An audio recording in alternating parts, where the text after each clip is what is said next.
Hello, people of the internet. I recently had a conversation with a friend of mine who, let's just say, is on the special side of the spectrum. Now, I'll lay out my cards in front of you. I am a devout supporter of the Denver Nuggets, more specifically Nikola Jokic, just because with how front offices can be, I believe the age of supporting one specific team is long gone. Especially for those of us that don't really live in the US, I could give a fuck less about Denver. I like Jokic though. That dude's pretty cool. Now, this friend of mine is a staunch supporter of the Milwaukee Bucks.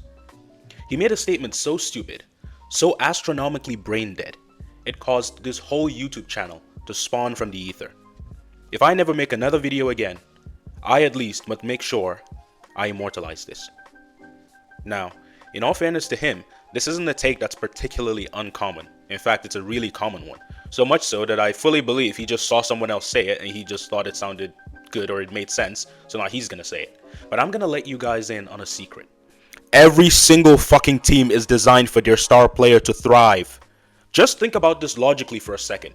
You have, let's say, Luka Doncic on your team. Great ball handler and playmaker, decent rebounder, incredible scorer, loves the fuck out of the ball. You already got another ball dominant guard in Kyrie, who's primarily a scorer, so he doesn't really have the inclination to play make for anyone but himself. So your backcourt is already stuffed. So let's say you gotta pick another, or you gotta make a pick. You have four choices. A, you get another ball dominant player who thrives more in ISO situations and is also maybe a decent playmaker. B, you get a good off-ball scorer. C, you get a 3-and-D player. Or D, you get a rim protector. If you picked A, congratulations, you're retarded. Look at this Mavs roster. The same Mavs that went to the finals last year. Klay Thompson, 3-and-D wing. PJ Washington, stretch 4. Derek Lively, rim protector and a lob threat for Luka to feed assists to. Quentin Grimes, 3-and-D guard. Maxi Kebler, stretch big. Najee Marshall, does stuff. Daniel Gafford, rim protector. These are players that by their very nature complement Luka. But you know what? I'll do you one better. Let's look at Giannis, who coincidentally is on the Milwaukee Bucks. Oh, who could have seen that coming? Let's just be honest. The guy runs and dunks. I know he's been working on his midi or whatever so far this season, but he's shooting 74% of his shots from the free throw line or from within the free throw line. I mean, he's making the shots, so, I can't hate on that. But the fact is, Jokic is a center, and even he doesn't attempt that often in the paint. So what kind of player do you think Giannis surrounds himself with? You think it's a player that would clutter inside the arc and make it infinitely harder for him to charge in like he does? Fuck no! Literally every single starter with the Bucks is a shooter or a playmaker. Dame, ball handler, three-point shooter. Chris Middleton, shooter, shot creator, ball handler. Lopez, stretch big. Gary Trent, 3-and-D guy. So literally every single starter, including the fucking big man, is designed to space the floor and clear the lane for Giannis. This much should be obvious to any sentient human being with two brain cells to rub together. But you know what? Let's take this another step further. Let's look at Jokic. Finally, some good fucking food. Out of any superstar in the NBA, Jokic is the one you least have to worry about when you're picking who to surround him with. It literally doesn't matter. Jokic doesn't have any archetype that suits him best because he can literally do everything. This allows him to pretty much work with anyone. You want a defensive slasher who can guard the opposing team's best player and can cut to the rim for an easy bucket? You got AG. You want a sharpshooter whose sole purpose is to shoot? You got MPJ. You want a defensive guard that's great on the fast break, slashing with decent floor spacing? You got CB. You want a scoring option that will shoot the ball and somewhat play make? You got Jamal Murray. You want a defensive wing who can pretty much guard anyone? You got P-Watt.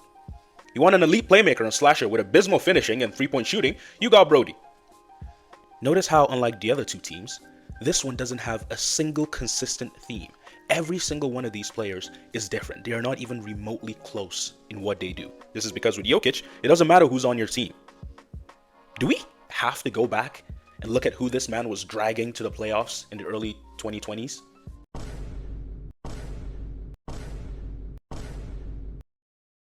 Well, I think you remember. If you're a cutter, just run to the rim and he'll find you and feed you. If you're a playmaker, an on-ball scorer, he'll set screens for you and help create shots, and sometimes he'll just straight up give you the ball and let you work. If you're a playmaker, He's always in the post for you to dump the ball for an easy finish. Let me break something down for you. And I'm not Jimmy fucking High Roller, so don't expect any fancy ass effects. For players averaging 30 minutes per game and have played at least 35 games this season, Jokic is averaging the most touches by far, 107. The second closest to him is Trae Young at 93.5. That's a difference of what, 14 touches per game?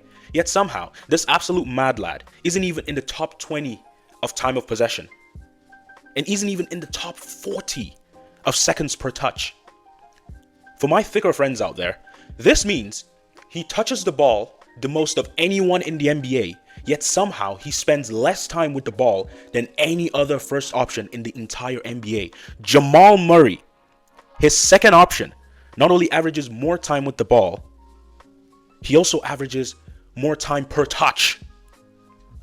Name me one other superstar in the NBA on an even marginally competitive team whose second option spends more time with the ball than him. It's not Giannis, it's not Shea, it's not Tatum, it's not Brunson, and it's not Cunningham. And yet look at his production. This is why when people call Jokic a point setter, I'm like, nah, bro, this dude is something else. Because guards like having the ball. They always have the ball. Look at Trae Young. He always has the ball. That's why he's averaging goddamn 200 assists a game. Jokic doesn't have the ball nearly as much. Oh, and one last thing I wanted to touch on is he said something along the lines of Giannis is averaging 13 rebounds with a defensive player of the year in Brook Lopez. Bruh, look at this dude. Wait till you see the. No, no, no, no.